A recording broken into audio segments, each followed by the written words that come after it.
اللہ تعالیٰ نے قرآن مجید میں نبی پاک صلی اللہ تعالیٰ علیہ وسلم کی ازواج کو مومنوں کی مائیں قرار دیا ہے۔ فرمایا النبی اولیٰ بالمؤمنین من انفسہم، فرمایا یہ نبی مومنوں کے ان کی جانوں سے بھی زیادہ قریب ہیں، وازواجہ امہاتہم، اور ان کی بیویاں ان کی مائیں ہیں۔ نبی پاک صلی اللہ تعالیٰ علیہ وسلم کے حرم محترم میں داخل ہونے والی ہر خاتون ہی بڑی شانوں والی، وہ پاک باز اور بلند بخت خواتین جنہیں حضور سید عالم صلی اللہ تعالیٰ علیہ وسلم کی خدمت عالی مرتبت میں حاضری کا شرف ملا، وہ جو حضور کی ازواج مطہرات ہیں، اللہ تعالیٰ نے انہیں بڑے ہی درجات عطا فرمائے۔ لیکن ان خواتین میں سے سیدہ خدیجہ الکبریٰ رضی اللہ تعالی عنہا، سیدہ عائشہ صدیقہ رضی اللہ تعالی عنہا انفرادی شان رکھتی ہیں، باقی تمام بھی کئی شانوں میں منفرد ہیں، کئی مقامات میں منفرد ہیں۔ آج ہم بات کرنے جا رہے ہیں سیدہ عائشہ صدیقہ رضی اللہ تعالی عنہا، وہ خاتون جس کو میرے نبی پاک صلی اللہ تعالی علیہ وسلم نے فرمایا عائشہ تم سے نکاح کرنے سے پہلے حضرت جبریل امین علیہ السلام 3 دن تک ریشمی کپڑے میں تمہاری صورت لپیٹ کے لا کے مجھے دکھاتے رہے، اور عرض کرتے یا رسول اللہ صلی اللہ علیہ وسلم یہ عائشہ دنیا اور آخرت میں آپ کی بیوی ہے۔ نبی پاک سید عالم صلی اللہ تعالی علیہ وسلم نے اس پاک باز خاتون سے فرمایا عائشہ یہ جبریل کھڑے ہیں اور تمہیں سلام کہہ رہے ہیں۔ حضرت عائشہ صدیقہ رضی اللہ تعالی عنہا کو اللہ تعالیٰ نے بڑی شانیں عطا فرمائی، اور سب سے بڑی شان یہ تھی کہ وہ رب کے حبیب کی محبوبہ تھی۔ نبی پاک علیہ السلام نے سیدہ فاطمہ الزہراء رضی اللہ تعالی عنہا سے خود فرمایا، کہا فاطمہ تمہارے باپ کو عائشہ سے بڑھ کر کوئی بھی محبوب نہیں۔ حضرت عائشہ صدیقہ رضی اللہ تعالی عنہا کو اللہ تعالیٰ نے انفرادی عظمتوں سے نوازا، انفرادی شانوں سے نوازا، ان کو اللہ تعالیٰ نے بے شمار خصوصیات عطا فرمائی۔ حکیم الامت مفتی احمد یار خان صاحب نعیمی رحمۃ اللہ علیہ فرمایا کرتے تھے سیدہ عائشہ صدیقہ کے فضائل تو ریت کے ذروں سے بھی زیادہ ہیں، بارش کے قطروں سے بھی زیادہ ہیں، ان کے فضائل تو درختوں کے پتوں سے بھی زیادہ ہیں۔ اللہ تبارک و تعالیٰ نے انہیں بڑی عظمتوں سے شانوں سے نوازا۔ حضرت ابو موسیٰ اشعری رضی اللہ تعالیٰ عنہ فرماتے ہیں کہ نبی پاک علیہ الصلوۃ والسلام کے اصحاب کو اگر کسی دینی مسئلے میں اشکال ہوتا تھا تو وہ جا کے اپنا مسئلہ سیدہ عائشہ صدیقہ سے حل کروایا کرتے تھے۔ اللہ تعالیٰ نے انہیں اتنا علم عطا فرمایا تھا کہ صحابہ کرام اپنے مسائل جا کے سیدہ عائشہ صدیقہ رضی اللہ تعالیٰ عنہ سے حل کراتے۔ کیوں؟ اس لیے کہ انہوں نے دین مدینے والے رسول سے لیا تھا، انہوں نے ڈائریکٹ حضور سے دین حاصل کیا تھا، فیض یاب ہوئی۔ حضور سے جو کچھ انہوں نے حاصل کیا انہوں نے امت میں تقسیم کیا ہزاروں کی تعداد میں۔ حضرت عائشہ صدیقہ رضی اللہ تعالی عنہ کی مرویات ہمارے سامنے موجود ہیں۔ حضرت حکیم الامت مفتی احمد یار خان صاحب رحمۃ اللہ علیہ فرماتے ہیں کہ از آدم تا ایدم، از آدم تا ایدم، یعنی جناب آدم علیہ السلام سے لے کر آج تک کائنات میں حضرت عائشہ صدیقہ رضی اللہ تعالی عنہا سے بڑی عالمہ فاضلہ خاتون کوئی نہیں ہوئی۔ انفرادی علم اللہ تعالیٰ نے انہیں عطا فرمایا، لوگ ان سے مسائل پوچھتے، لوگ ان سے بات کرتے، پھر علم تھا، اور علم کے ساتھ اللہ تعالیٰ نے انہیں تقوی کی توفیق عطا فرمائی تھی۔ صحبت مصطفیٰ کریم علیہ السلام کی برکت سے ان کے اندر اللہ تعالیٰ نے وہ خوبیاں جو تعلیم امت کے لیے، اور ہماری اس ماں کی وہ شانیں جن پر ان کی اولاد عمل کرے تو وہ اللہ کے قریب چلی جائے۔ حضرت عروہ بن زبیر رضی اللہ تعالیٰ عنہ فرماتے ہیں کہ یہ عجیب سخی خاتون تھی، 70,000 دینار میں نے ان کے ہاتھ میں دیکھے، سارے انہوں نے اللہ کے رستے میں خیرات کر دیے، لیکن جب میں نے ان کے اپنے کپڑے دیکھے تو ان کو پیوند لگے ہوئے تھے۔ 70,000 دینار خیرات کر رہی، اپنے کپڑوں کو پیوند لگے ہوئے۔ 1,00,000 دینار ان کے پاس تھا۔ ان کی خادمہ کہتی ہیں سارا ہی سیدہ عائشہ صدیقہ نے خیرات کر دیا۔ میں نے کہا اماں جی کو 1 دینار رکھ لیتی ہیں، آپ کا روزہ تھا، میں کچھ کھانا لے آتی، آپ کھا لیتی۔ تو فرمانے لگیں کہ پہلے یاد کراتی تو شاید میں رکھ لیتی، تو سب بانٹ دیا اللہ کے رستے میں۔ حضرت عائشہ صدیقہ نے یہ اثار حضور سے سیکھا، امت کو سکھایا۔ فرماتی ہیں ہم کوئی مجبور تھے فاقے کرنے پر، حضور کے در دولت پر تو خدا کے فضل سے بڑی نعمتیں آتی تھیں، لیکن حضور ساری ہی رب کے رستے میں خیرات کر دیا کرتے تھے۔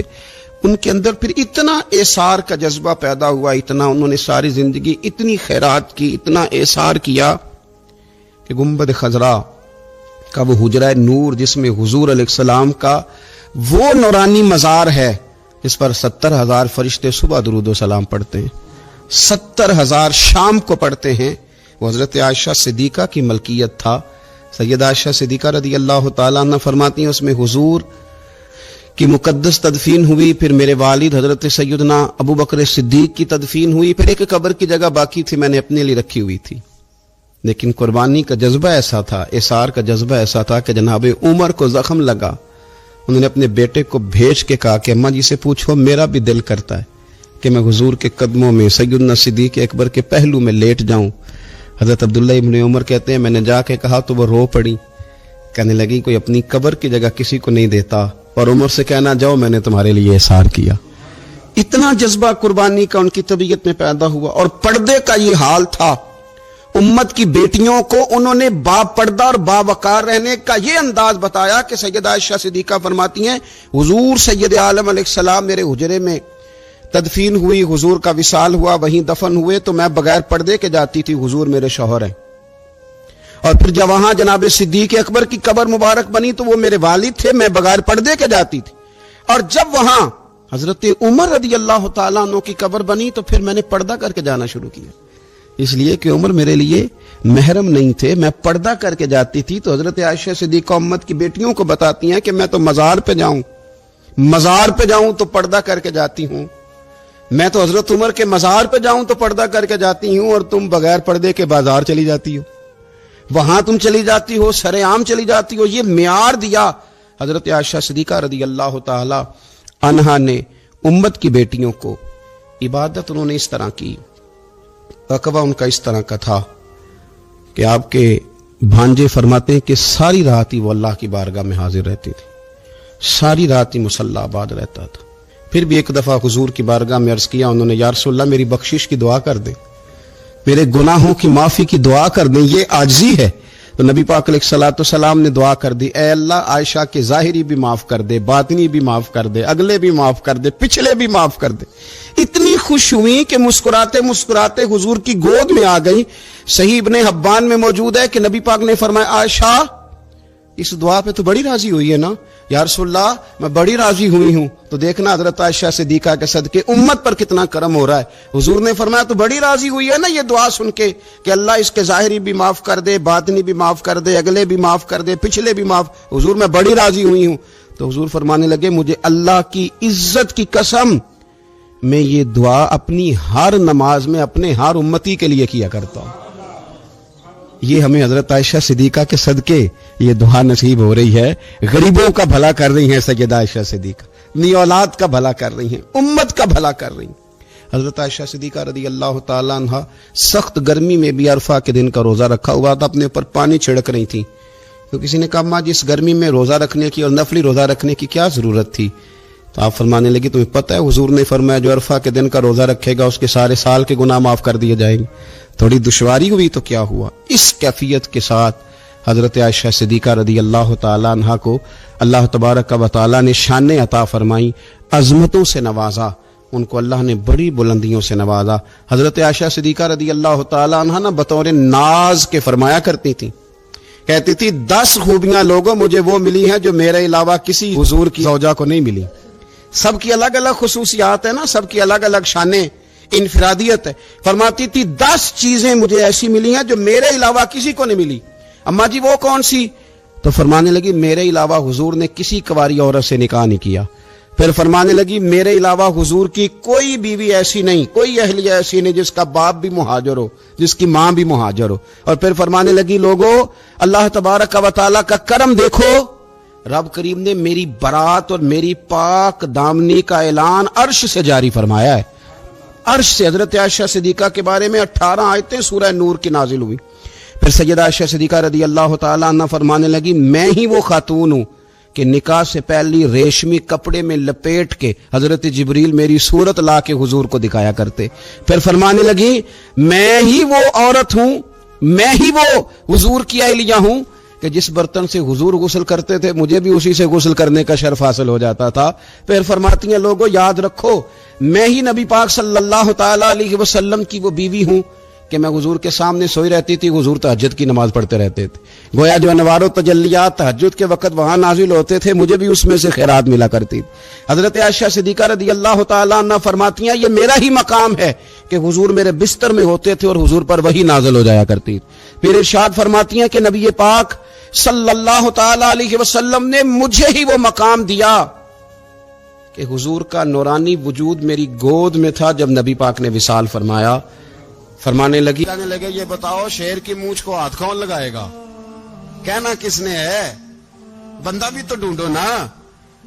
میں کہا جناب میرا یہ خیال ہے کہ مولا علی شیر خدا کہیں گے، کیونکہ جس شخص کی عمر کو سب سے زیادہ حیا کرتے دیکھا وہ شیر خدا مولا علی ہے رضی اللہ تعالی علی کہیں گے، اس لیے کہ جناب علی تو کئی دفعہ جب گفتگو کرتے تھے تو حضرت عمر چپ کر جاتے تھے اور فرماتے تھے علی نہ ہوتا تو میں ہلاک ہو جاتا، تو کہا علی سے کہو۔ جناب علی شیر خدا کو بلایا، کس کام کے لیے جی؟ اللہ اکبر۔ یہ ذرا اپنے اس دور پہ اس بات کو ذرا لاکا جناب ان سے کہیں کہ زیادہ نہیں، ایک کرتا نیا پہن لے، سفیر آتے ہیں وزیر آتے ہیں تو ایک کرتا نیا پہن لے۔ حضرت علی کو بلایا، فرمانے لگے کوئی اور بات ہوتی تو میں کہہ دیتا، یہ والی میں نہیں کہہ سکتا، کوئی اور ہوتی تو میں عمر کو کئی دفعہ کہہ دیتا ہوں، جلال میں بھی تو سن، یہ والی میں نہیں کہہ سکتا، میں تمہیں ایک مشورہ دیتا ہوں۔ کہ وہ کیا؟ کہنے لگے سید عائشہ صدیقہ سے کہو، وہ مومنوں کی ماں ہے، عمر ٹالے گا نہیں۔ اماں جی سے جا کے کہا اماں جی نیا کرتا عمر سے کہیں پہن لیں، وزیر آتے ہیں بڑے بڑے لوگ تو چلو کوئی عرض نہیں۔ اماں جی نے کہا اچھا کوئی بات نہیں میں بلا لیتی ہوں۔ جناب عائشہ نے پیغام بھیجا، جب خادم نے کہا نا مصطفیٰ کے گھر سے پیغام آیا ہے تو 20 لوگ بیٹھے تھے، عمر کانپتے ہوئے اٹھے، کانپتے دوڑے۔ حضرت عائشہ پردے میں تھی تو فرماتی ہیں عمر اتحیات کی حالت میں بیٹھ گئے۔ کہا اماں جی دیر تو نہیں ہو گئی مجھے آنے میں؟ کہا نہیں ٹائم پہ آ گئے ہو، کس لیے بلایا تھا؟ کہا عمر دیکھو غربت کے معاملات اور ہوتے ہیں، جب اللہ آسانی دے تو کوئی چیز استعمال کرنا حرام نہیں ہوتی، اگر حرام ہے تو بتاؤ۔ کہا نہیں اماں جی حلال ہی ہے۔ تو فرمایا پھر اتنے سفیر آتے ہیں مشیر آتے ہیں، اب تو مال غنیمت بڑا آتا ہے، ڈھیر لگ جاتے ہیں مسجد میں، تو چل ایک نیا کرتا تم بھی پہن لیا کرو، اور آپ نیا کرتا پہنو گے تو دھاگ بیٹھے گی غیروں پر، تو صحابہ کا مشورہ ہے کہ آپ نیا لباس پہنے۔ اماں جی کہتی ہے میں نے حکم دیا تو عمر چپ کر گئے، گردن جھک گئی۔ تھوڑی دیر کے بعد سیدنا عمر فاروق نے سر اٹھایا تو داڑھی پہ آنسو گر رہے تھے، رو پڑے، کہنے لگے پاک محبوب کی پاک بیوی جیسے حکم کرتی ہو میں حاضر ہوں، پر مجھے وہ والا لباس پہنانا جو میرے مصطفیٰ نے پسند فرمایا ہے۔ سیدنا عمر فاروق میرے نبی پاک علیہ السلام نے فرمایا فرشتے 950 سال میرے عمر کی شان بیان کریں تو ختم نہیں ہو سکتی۔ اتنا بڑا شخص عمر فاروق، اتنا بڑا آدمی۔ ایک دن اعلان کیا عمر فاروق نے لوگوں مسجد میں آؤ بات کرنی ہے، امیر المومنین کا پیغام ہے سارے مسجد میں آ جائے۔ کھچا کھچ مسجد نبوی صحابہ سے بھر گئی، اور ایسا جب اعلان ہوتا تھا تو صحابہ دوڑ کے آتے تھے، شاید کو جنگ ہے، شاید کسی نے حملہ کر دیا ہے، شاید کوئی نئی بات ہے، دوڑے آئے لوگ، مسجد نبی کھچا کھچ بھر گئی۔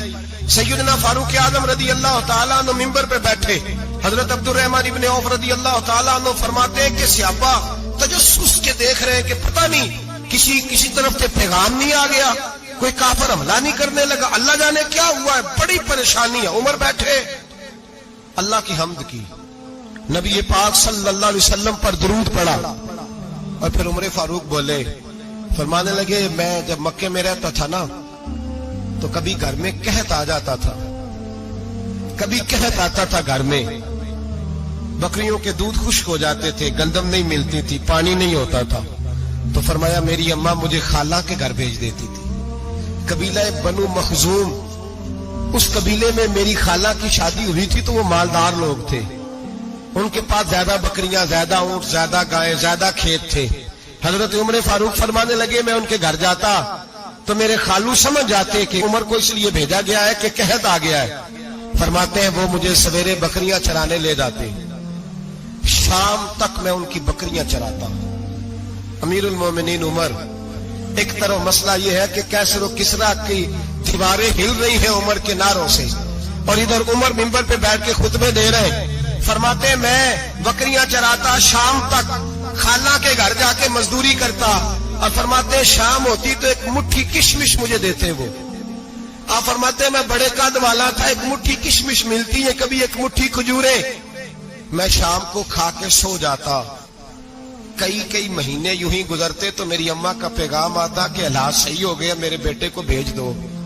یہ بات کہی, حضرت عمر رونے لگے اور پھر کہنے لگے اب وہ وقت آیا ہے کہ لوگ مجھے امیر المومنین عمر کہہ کے پکارتے ہیں. بس یہ دو باتیں کی.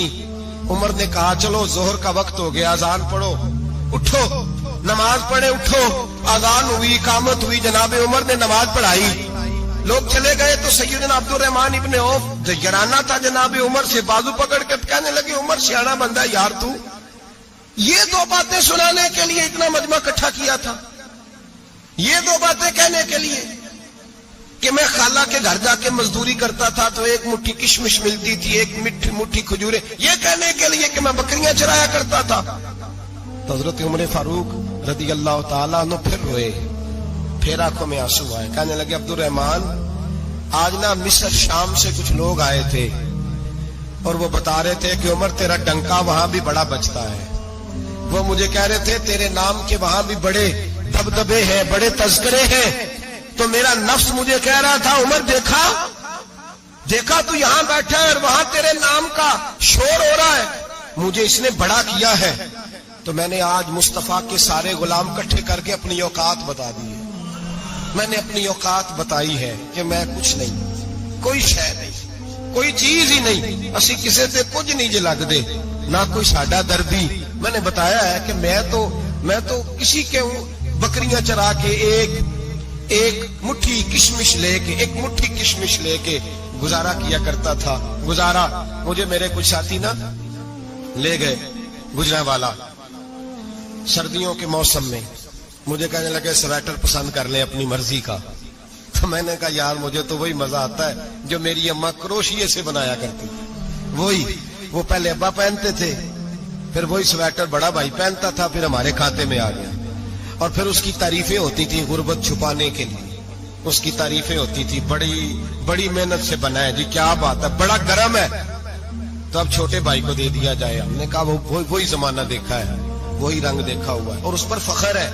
اب تو لوگ جب کچھ ہو جاتا ہے نا, 2-4 لوگ جاننے لگتے ہیں تو لوگ فٹافٹ دعویٰ کر دیتے ہیں خاندانی رئیس اعظم ہوں, بڑی بات ہے. ایسی کوئی بات نہیں. جس کو اپنا آپ یاد رہتا ہے اسے خدا بھی یاد رہتا ہے, جسے اپنا آپ یاد رہتا ہے اسے رسول اللہ بھی یاد رہتے ہیں, جسے اپنا آپ یاد رہتا ہے اس کی نظر میں دوسرے لوگ بھی کچھ ہوتے ہیں. میں عمرے کے لیے حج کے لیے جاتا رہتا ہوں, رب مجھے اپنے فضل سے بلا لیتا ہے. تو میں ایئرپورٹ سے نیچے اترا تو ایک صاحب میرے جاننے والے تھے, دوڑ کے آئے اور مجھے کہنے لگے کیا بات ہے, سنا ہے اس دفعہ آپ سعودی ایئر لائن سے آئے, سیدھا مدینہ شریف آئے, کیا بات ہے آپ کی. اور میں نے کہا صاحب چھوڑ دیں, میں بھی جب پہلی دفعہ آیا تھا تو میں بھی بڑا گور کے ایئرپورٹ دیکھتا تھا, میں نے کبھی دیکھا جو نہیں تھا, میں بڑا گور کے دیکھتا تھا. کوئی ایسی بات نہیں ہے, یہ نظام قدرت ہے, بادشاہ کے فیصلے ہیں, وہ جب چاہتا ہے جس طرح کے چاہتا ہے فیصلے فرما لیتا ہے. تو یہ اس کے فیصلوں کی بات ہے.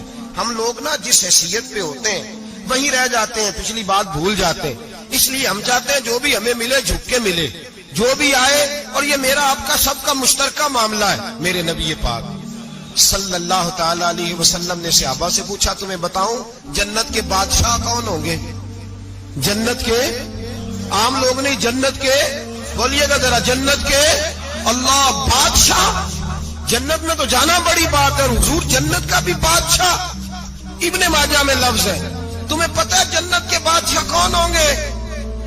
اور میرے مصطفیٰ کریم صلی اللہ تعالی علیہ وسلم کے غلاموں نے کہا حضور ہمیں نہیں پتا.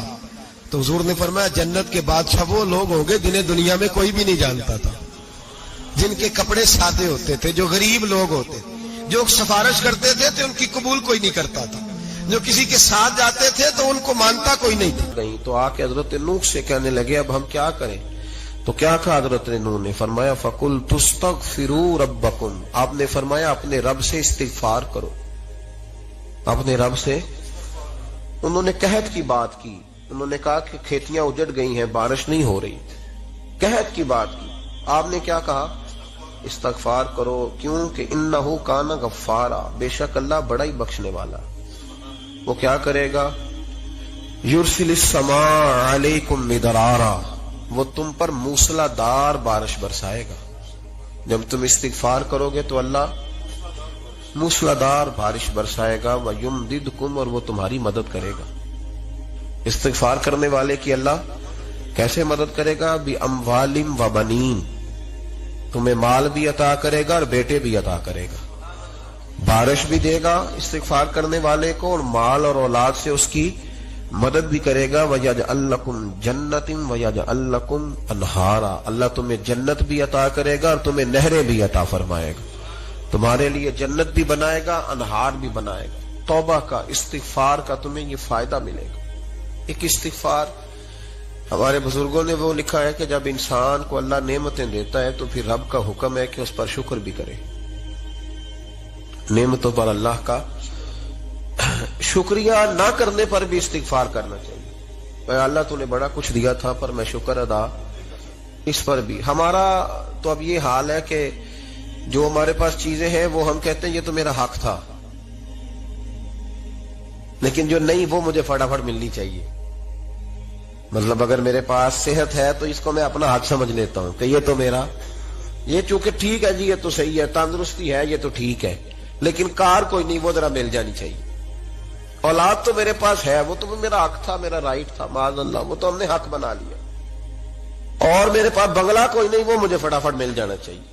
بھئی یہ کس طرح تیرا حق تھا؟ کس حساب سے؟ یعنی جو چیزیں ہیں ان کو سنبھالنے کی فکر نہیں ہے، اور جو نہیں ہے ان کے طلب کی فکر لگی ہوئی ہے. شکر نعمت کو محفوظ کر دیتا ہے، شکر نعمت کو محفوظ کر دیتا ہے، اور ناشکری نعمت کو لَئِن شَكَرْتُمْ لَأَزِيدَنَّكُمْ وَلَئِن كَفَرْتُمْ إِنَّ عَذَابِي لَشَدِيدٌ. اللہ فرماتے ہیں شکر کر، میں تیری نعمتوں میں اضافہ کر دوں گا، اور ناشکری کرے گا تو عذاب دوں گا. شکر نہیں نہ ہوتا، شکر نہیں ہوتا. دیکھیں نا، 100 روپے ابا جی نے دیا ایک بچے کو اور اس کو کہا کہ جا دکان سے کچھ چیز لے آ، تو وہ 100 روپیہ اس نے رستے میں جاتے ہی کہیں پھاڑ دیا یا گوا دیا. تو اب وہ والد سے دوبارہ 100 مانگتا ہے تو والد کہتا ہے کہ پہلے 100 کا تو نے کیا کیا؟ نہیں سمجھ آئی آپ کو میری بات؟ پہلے 100 کا کیا کیا؟ تو وہ کہے گا جی باپ میرا دل کرتا تو میں نے پھاڑ دیا. جوان بچہ ہے، سمجھدار ہے، 12-14 سال کا ہے. میرا دل کیا تھا میں نے پھاڑ دیا، ختم ہو گئی بات. تو ابا نیا 100 دے دے گا؟ سبحان اللہ. کتنے خوش ہو کے آپ کہہ رہے ہیں نہیں دے دینا سو. یہ کیسے ہو سکتا ہے بھائی؟ کروڑ پتی والد بھی ہو تو 100 کا نوٹ دوبارہ دیتا کیوں؟ بیٹا نہیں اس کا پیار نہیں، کیوں نہیں دے رہا؟ وہ کہتا تو نے میرے پہلے 100 کی قدر نہیں ڈالی، نیا تجھے کیسے مل جائے؟ انہیں خیال ہی نہیں کیا، تو نے جدوجہد ہی نہیں کی. تو نے حضرت ملا رومی نے مثال دی ہے. جناب رومی فرماتے ہیں کہ بغیر محنت کے لوگوں کو اللہ نے نعمتیں دی ہیں تو انہوں نے شکر ہی نہیں ادا کیا. اندھے سے پوچھ آنکھ کی قدر کیا ہے، پوچھ اندھے سے، پوچھ معذور سے کہ ٹانگوں پہ چلنا کتنی بڑی نعمت ہے. کبھی پوچھ اس سے جس کا مکان تو ایک کنال میں ہے پر رونے والا بچہ کوئی بھی نہیں. پوچھ اس سے جس کی جیبیں دولتوں سے بھری ہوئی ہیں پر کوئی نہیں کہتا کہ ابا 10 روپے دینا. پوچھ یہ کتنی بڑی تکلیف ہے. حضرت رومی نے لکھا ہے، وہ فرماتے ہیں کہ ایک والد تھا، اس نے بڑی دولت کمائی تھی تو اس کا بیٹا بے دریغ ہی اڑاتا رہتا تھا. کبھی ادھر پیسے بھگا دیے، کمائے نہیں تھے نا، محنت نہیں نہ کی تھی، کمائے نہیں تھے. والد بڑا سمجھاتا تھا پر سمجھ نہیں آتی تھی. لیکن اس کے ابا کے ذہن میں ایک بات آئی، وہ کہنے لگا بیٹے یار میں کنگال ہو گیا ہوں، اچانک حالات خراب ہو گئے، ایک آنا مجھے چاہیے، دوائی خریدنی ہے، کہیں سے لے کے آؤ. اس نے کہا ابا مسئلہ ہی کوئی نہیں، یار ہی بڑے ہیں، بہت سارے لوگوں کے ساتھ رات میں جاتا ہوں روٹی کھانے ہوٹل میں، کئی ہیں جو میرا انتظار کر رہے ہوتے ہیں، فیس بک والے اور جناب وہ سیلفی والے بڑے سارے ہیں جو کہتے ہیں تیرے بغیر گزارا ہی نہیں. بڑے ہیں جو روز سویرے اٹھ کے پہلے مجھے السلام علیکم کا میسج کرتے ہیں، پھر اس کے بعد کسی اور سے. بڑے ہیں، کوئی مسئلہ ہی نہیں. ایک کے پاس گیا، ایک آنا چاہیے، اس نے دے دیا، لا کے ابا کو دیا. تو ابا گھر کے اندر جو امیر لوگ ہوتے تھے گھر میں کنواں کھدوا لیتے تھے. ابا کنویں کے کنارے بیٹھا تھا، جب بیٹے نے آنا لا کے رکھا تو اس نے پانی میں پھینک دیا. اگلی صبح پھر کہا بیٹے ایک آنے کی ضرورت ہے، دوا خریدنی ہے. اس نے کہا مل جائے گا. 2 4 5 دوست ابھی ہیں بڑے مالدار، ان سے جا کے کہا، ایک سے آنا لایا، ابے نے پھر پھینک دیا، تیسرے دن بھی پھینک دیا، چوتھے دن بھی. یار اب ختم ہو گئے. کچھ آہستہ آہستہ دوستوں کو پتہ چل گیا کہ کنگال ہو گیا. خبر پھیل جاتی ہے نا، اب بھوکا ہو گیا. اب آہستہ آہستہ موبائل بند ہونے لگے، آہستہ آہستہ جو ہے وہ نمبر بلاک ہونے لگا، حالات بگڑ گئے. اب جب اسے پتا تھا کہ یار تو اب دروازہ کھٹکھٹاتا ہوں تو کہتے ہیں کہ اسے کہہ دو میں گھر نہیں، ابا نے تو آنا مانگنا ہے اور میں بے دریغ دولت ابا کی اڑاتا رہا ہوں. اب یہ بھی نہیں کہہ سکتا کہ مجھے دیتا کوئی نہیں. شہر سے باہر نکل گیا، سارا دن مزدوری کی، جد و جہد کی، کبھی کام کیا نہیں تھا، ہاتھوں پہ چھالے پڑ گئے. بڑا مشکل ہوتا ہے جن لوگوں نے کام نہ کیا ہو انہیں کرنا پڑ جائے تو. تکلیف کا شکار ہو کے ایک آنا کمایا، شام کو لا کے والد کی ہتھیلی پہ رکھا تو اس نے پھینکا نا جب کنویں میں تو چیخ پڑا، کہنے لگا ابا جی آپ سیانے بیانے بندے ہیں، روز پیسے لا کے دیتا ہوں، کنویں میں پھینک دیتے ہو، کوئی کرنے والی بات کرو. نہیں دوائی کھانی تو نہ کھاؤ، ضائع کیوں کرتے. تو بیٹے کو باپ نے تھپکی دے کے بٹھا لیا. اس نے کہا بیٹا میں نے پہلے دن تو نہیں پھینکا، تو 7واں دن میں روز پھینکتا ہوں، آج تیری چیخیں کیوں نکلی. کہنے لگا ابا پہلے ادھار کے تھے آج مزدوری کے ہیں. نہیں سمجھ آئی بات. پہلے بولیے اور آج میری محنت ہے، مزدوری ہے، جد و جہد ہے. تو والد کہنے لگا بیٹے یہی میں تجھے سمجھانا چاہتا تھا، وہ میرے بھی محنت کے ہیں جو تجھ روز یاروں کو کھلا آتا ہے، اور میں نے بڑی جد و جہد سے جمع کی ہے، میں کنگال نہیں ہوا، صرف تجھے سمجھانا تھا. او بھائی یہ آنکھیں تیری محنت کی نہیں نا، اس لیے تو شکر نہیں ادا کرتا. یہ وجود، یہ ٹانگیں، یہ شعور، یہ تیری جد و جہد کا نہیں. جو عقل کی دولت اللہ نے دی ہے نا، یہ تیری محنت کی نہیں. اگر محنت کی ہوتی تو سجدے میں پڑا رہتا، تو خیال کرتا. اللہ نے آنکھیں دی ہے قرآن دیکھنے کے لیے. جب کوئی کسی گندی چیز کو دیکھتا ہے تو ناشکری کرتا ہے، جب غلط طرف اٹھاتا ہے یہ چیزیں تو ناشکری کرتا ہے. صاحبو یاد رکھنا اور اس پر ضرور غور کرنا کہ جب نعمتوں کا شکر ادا نہ کیا جائے تو پھر ہمیں استغفار کا حکم دیا گیا ہے. پھر کیا کرنا ہے ہم نے؟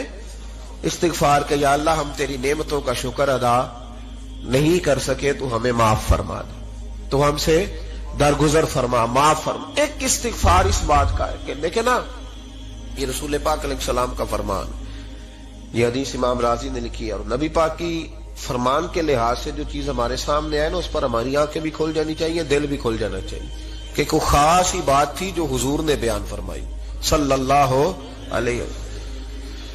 سرکار دو عالم علیہ السلام نے فرمایا ایک آدمی نے 500 سال بغیر ریاکاری کے اللہ کی عبادت کی. کتنے سال؟ 5 سال نہیں ہوتی بغیر ریاکاری کی. تہجد پڑھنے والا جب تک 6 لوگوں کو بتا نہ دے تہجد پڑھی ہے اتنی دیر تو تہجد آگے بڑھتی نہیں. کم از کم 6 بندوں کو پتا ہونے چاہیے. اور میرے جیسے حاجی نمازیوں کا تو دل کرتا ہے کہ وظیفے پہ بندہ رکھا جائے جو تعریفیں کرے صبح شام. حاج صاحب کی کیا بات ہے، حضرت صاحب کی وظیفہ دیں گے اس کو مہینے کا، وہ تعریف کرے کھول کے کہ آپ کی بڑی بات. یہ مرض ہے، تعریف سننا نا یہ بیماری ہے، اس نے جھوٹ کو جنم دیا ہے، بہت بڑا مرض ہے. حضرت سعدی نے اس پر بہت بڑے مقالہ جات لکھے اور فرماتے ہیں یہ مرض کچھ لوگوں میں بہت زیادہ ہوتا ہے.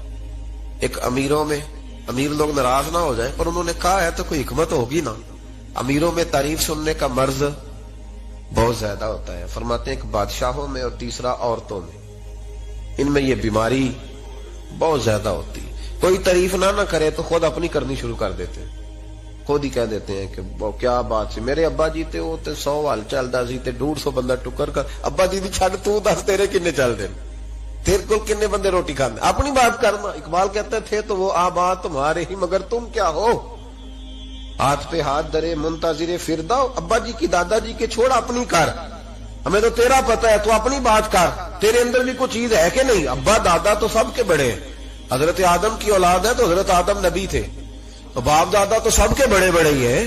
بات یہ ہے کہ اپنی بات کرنی چاہیے نا. تو یہ بیماری ہے، یہ نقص ہے. 500 سال بغیر ریاکاری کی عبادت، اور بیان میرے نبی کریم علیہ السلام فرما رہے 5 بولیے، یہ بہت بڑا مسئلہ ہے. دکھاوا نہ ہو، ریاکاری نہ ہو. ہم مجالس میں جاتے ہیں نا جناب، محافل میں،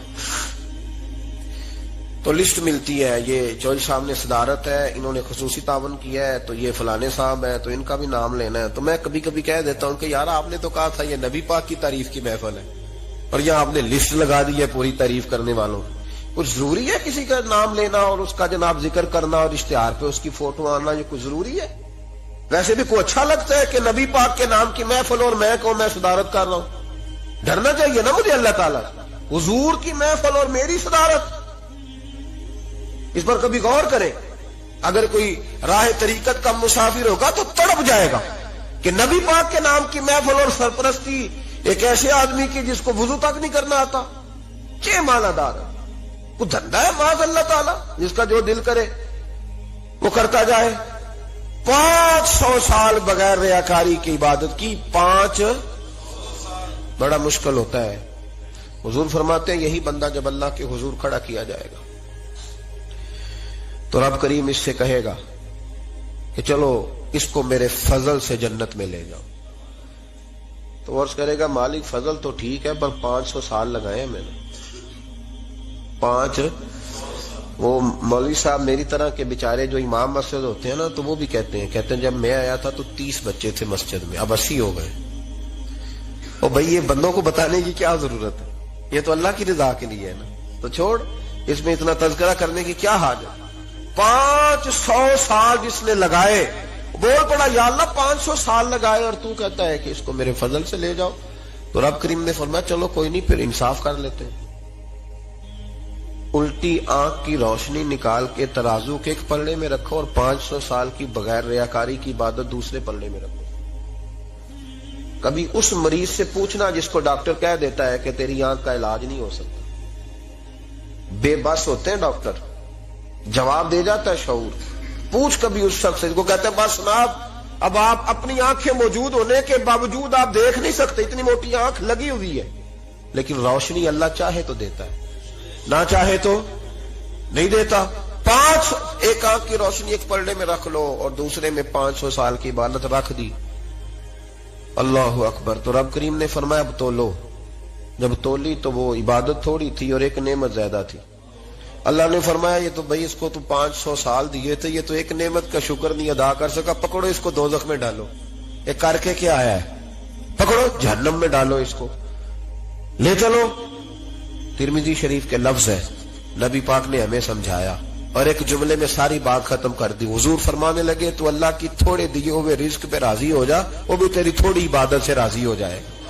اور اگر تیرا پروگرام ہے نا لمبی چوڑی جائیدادوں کا، تو پھر سجدے بھی لمبے کر، پر لمبے کرنا تو بھی. یہ کیا بات ہوئی؟ یہاں جتنی دولت بڑھتی جاتی ہے عبادت سکڑتی جاتی ہے، وقت ہی نہیں، ٹائم ہی نہیں. یہ بڑھا پھر. تو جب دوزخ میں جانے لگا نا تو پھر خیال آیا، تو حضور فرماتے استغفار کرنے لگا، کہنے لگا اللہ میں بھول گیا تھا، اللہ مجھے غلطی لگ گئی، استغفار کر رہا. تو جب اس نے استغفار کیا تو رب کریم تو پہلے ہی بڑا قبول کرنے والا ہے. یا اللہ میں بھول گیا تھا، فرمایا چلو جو استغفار کرے اسے تو میں ویسے ہی معاف کر دیا کرتا ہوں، اسے بخش دو، اسے میرے فضل سے جنت میں لے جاؤ. لاج رکھ لی لج نبھاویں تاج دارا سونے لاج رکھ لی لج نبھاویں تاج دارا سونے اجڑے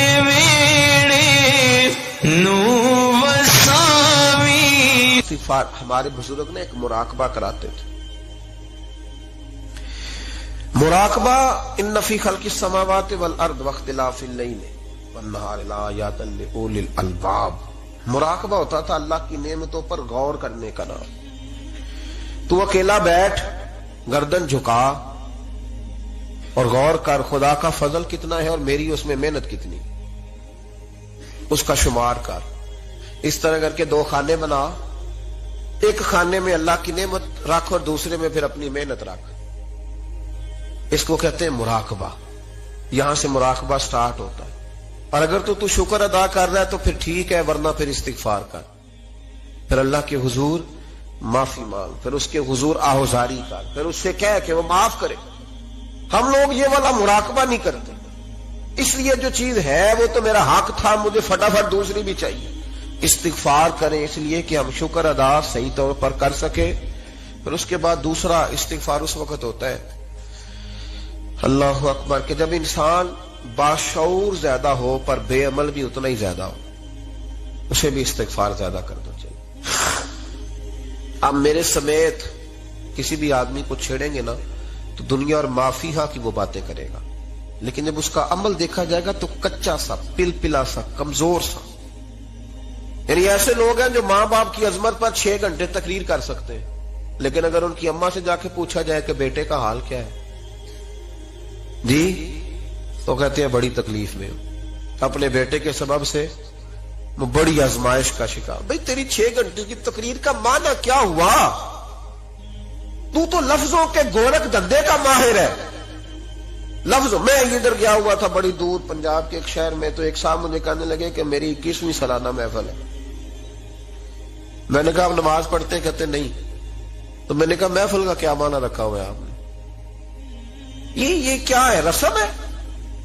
فلاں بہت بڑے عالم کو میں نے بلایا, فلاں کو بھی بلایا, فلاں نعت خامی, یہ کیا ہے؟ اگر تو نمازی نہیں آج تک, اس کو کیا سمجھتا ہے تو؟ میرے بھی فلاں بزرگ سے بھی تعلقات ہے, تو نے کیا حاصل کیا ان سے؟ تعلقات کا کیا مطلب ہوتا ہے؟ فوٹو آتی ہے ساتھ, اخباروں میں تصویر لگ گئی, فیس بک پہ آ گیا کہ میں ان سے ملا ہوں, اتنا تعلق ہے؟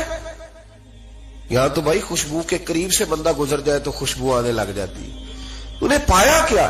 شعور ہونا اور عمل نہ ہونا بہت بڑی مصیبت ہے. اس سے اللہ کی بارگاہ میں استغفار کرنا چاہیے. یعنی انسان کو عقل ہو, پتہ ہو, خبر ہو, اور اس کے پاس ڈھیلے کا عمل نہ ہو. اس کو 3400 حدیث آتی ہو کہ نماز نہ پڑھنے والے کی سزا یہ ہے, پھر بھی نہ پڑھے تو سزا ہے کہ نہیں اللہ کی طرف سے؟ حضرت رومی رحمت اللہ علیہ فرمایا کرتے تھے بہت سارے بندوں کو اللہ سارا کچھ دیتا ہے, مسجد آنے کی توفیق نہیں دیتا. معنی یہ ہے کہ اللہ ان سے ناراض ہے. وہ کہتے ہیں کہ میں بڑا سمارٹ ہوں. تو عقل ہونا اور عمل نہ ہونا, اس پر بھی استغفار کرنا چاہیے. شعور ہو اور انسان کو عمل کی توفیق. یار ساری زندگی گورکھ دھندے میں گزر گئی لوگوں کی, لفظوں کے بڑے ماہر رہے, اور میں ایسے لوگوں کو دیکھتا ہوں تقریریں 6 گھنٹے کی, او ہو 9 گھنٹے کی تقریریں سنتے, بیٹھتے ہیں مجالس میں. نماز کا وقت آتا تو مصیبت بن جاتا, بھاگتے, جان چھڑاتے. مسجد کی حاضری 20 منٹ کی بھی صحیح نہیں دے سکتے. کیا ہے یہ کیوں بوجھ بن گیا تیرے اوپر؟ غور کر, ڈر اللہ سے. میرے نبی کریم علیہ وآلہ وسلم نے ارشاد فرمایا قیامت کے دن کچھ لوگ کئیوں کی بات سن کے جنت میں چلے جائیں گے. اللہ تعالی ہماری پردہ پوشی عطا فرمائے. کہا کچھ تبلیغیں کرنے والے دوزخ کے دروازے پہ کھڑے ہوں گے تو وہ جنتی کہیں گے کہ مولانا پیر صاحب ہم تو آپ کی بات سن کے جنت میں جا رہے ہیں, تو آپ یہ یہاں کیوں کھڑے ہیں؟ تو وہ کہیں گے ہائے افسوس, میں کہتا تو رہا پر عمل نہ کر سکا. میں عمل, اس سے مراد صرف ممبر پہ بیٹھنے والا مولوی نہیں, اس سے ہر وہ شخص مراد ہے جو نصیحتیں تو بڑی کرتا ہے لیکن خود عمل وہ بہت بڑا الفاظ کا ذخیرہ رکھتا ہے, پر عمل کے لیے 2 سجدے بھی صحیح طریقے سے دے سکتا. پھر وہ استغفار کرے, پھر وہ اللہ کی بارگاہ میں معافی مانگے, پھر وہ توبہ کرے. اس لیے کہ جو جتنا بڑا ہوتا تھا نا اس پہ خشیت بھی اتنی زیادہ طاری ہوتی, اس پر خشیت بھی اتنی جتنا. حضرت عمر فاروق رضی اللہ تعالیٰ عنہ کو زخم لگ گیا, شدید زخم لگا, آپ آ گئے, بڑی زیادہ خون بہ گیا ہے, بہت سارے صحابہ آپ کے گرد جمع ہو گئے, حضرت عبداللہ ابن مسعود بھی آ گئے, تو جناب عمر رونے لگ گئے. اب تو رونا آتا ہی نہیں لوگوں. حضرت محی الدین ابن عربی کہا کرتے تھے جس کو پورا ہفتہ ہو گیا نا وہ طریقت کا مسافر بھی. جاگ رہے ہیں آپ حضرات؟ کہتے تھے جس کو پورا ہفتہ ہو گیا نا طریقت کا مسافر بھی ہے, پر اللہ رسول کی یاد میں رویا نہیں. فرماتے تھے مجھے تو اس کے ایمان پر شک ہونے لگ گیا کہ 8 دن ہو گئے اسے خیال ہی نہیں آیا. حضرت عمر میدان میں جس شخص کے کبھی پاؤں نہیں لڑکھڑائے, اللہ رسول کی بات آتی تھی تو دریا بہتے تھے آنسو. یہاں حال ہی کوئی نہیں, خشک خوش جملے اور جناب موٹے موٹے تراشے ہوئے فکرے اور لفظوں کی ہیرا پھیری, اس کے علاوہ کوئی چیز نظر ہی نہیں آتی. حضرت عمر رونے لگے، آخری وقت ہے، تڑپ رہے ہیں، آنسو بہ رہے ہیں۔ حضرت عبداللہ ابن مسعود آ گئے، انہوں نے کہا عمر تیری ہجرت بھی بڑی باکمال تھی، تیرا اسلام قبول کرنا بھی بڑا ہی باکمال تھا، حضور بھی تجھ سے ہمیشہ راضی رہے، عمر تو روتا کیوں ہے یار؟ بات تو یہ ہے کہ جب تو نے خلافت سنبھالی تو پھر تیرے طریقے بھی باکمال ہی تھے، اور جب تو میدان میں اترتا تھا پھر بھی تیرے معاملات باکمال تھے، اور جب تو مال غنیمت بانٹتا تھا پھر بھی تو باکمال۔ یار ہر موقع پہ تو باکمال تھا تو جاتے دفعہ روتا کیوں ہے؟ ان کا استغفار دیکھو، ان کی توبہ دیکھو۔ حضرت عمر پھر رو پڑے، کہنے لگے عبداللہ لوگوں کو میری نیکیوں کا پتہ ہے، گناہوں کا تو نہیں نا پتا، وہ تو میں جانتا ہوں یا میرا مالک جانتا ہے نا، نیکیاں تو سب کے سامنے، پر من آنم کے من دانم جو اندر چھپے ہوئے گناہوں کے ڈھیر ہے وہ تو میں جانتا ہوں۔ کہا تو نے میرے کلمہ پڑھنے سے لے کر میری حکومت تک میری ساری نیکیاں گنوائی ہیں، اب دعا کر میرے لیے، کہ رب میری نیکیاں اور بدیاں برابر برابر کر دے، مجھے درجہ نہیں چاہیے، بس اللہ مجھے معاف کر دے۔ درجوں کی ضرورت نہیں ہے، یہاں تو لوگ درجات لے کے بیٹھے۔ حافظ کہتا ہے کہ میں جتنے آیتیں ہوں گی اتنے میرے درجے بلند ہوں گے، پہلے درجوں والا کام تو کوئی کرنا۔ مولانا کہتے ہیں کہ نور کے ممبر پہ بیٹھوں گا، بھائی پہلے بتا نور کے ممبر کی طرف تیرا سفر بھی جاری ہے کہ نہیں؟ تاجر کہتا ہے کہ میں سخاوت کروں گا تو حضرت عثمان کے ساتھ جگہ ملے گی، پر حضرت عثمان کی سخاوت اور اپنی سخاوت کا فرق بھی دیکھ۔ مجاہد کہتا ہے کہ میں نبی پاک کے جہاد والے صحابہ کی پشت پہ رہوں گا تو پہلے اپنے کام تو دیکھ، اور جب ساری باتیں سمجھ میں نہ آئے تو پھر اللہ کی بارگاہ میں استغفار کر، پھر بیٹھ۔ بڑے لوگ استغفار کرتے، معافی چاہتے، اور یہ استغفار پھر اتنا کرم کرتا، اتنی آسانی کرتا، اس قدر بہتری کرتا کہ وہ مانگ تو اپنے گناہوں کی معافی رہے ہوتے تھے اور اللہ رحمتوں کے دروازے کھول دیتا تھا، اللہ ان پر کرم کے دروازے۔ حضرت امام حسن کے پاس ایک شخص آیا، حضرت امیر معاویہ بھی بیٹھے تھے، تو اس نے امام حسن سے آ کے کہا کہ حضور اولاد نہیں ہے، کوئی دعا کر دیں۔ توجہ ہے میری بات پر؟ اب بھی لوگ پیروں کے پاس آتے ہیں نا، ماشاءاللہ سے، اللہ خیر فرمائے، تو پیر صاحب اگر وظیفہ بتائیں تو وظیفہ چونکہ پڑھنا پڑتا ہے وہ کام مشکل ہے، زیادہ تعویذ تو پیروں نے بھی اب ماشاءاللہ بڑی ترقی کر لی، انہوں نے بھی تعویذ چھپوا کے رکھ لیے، کون لکھے اتنے تعویذ، جو کہ ہر مرید کو تو تعویذ چاہیے، انہوں نے نا جی تعویذ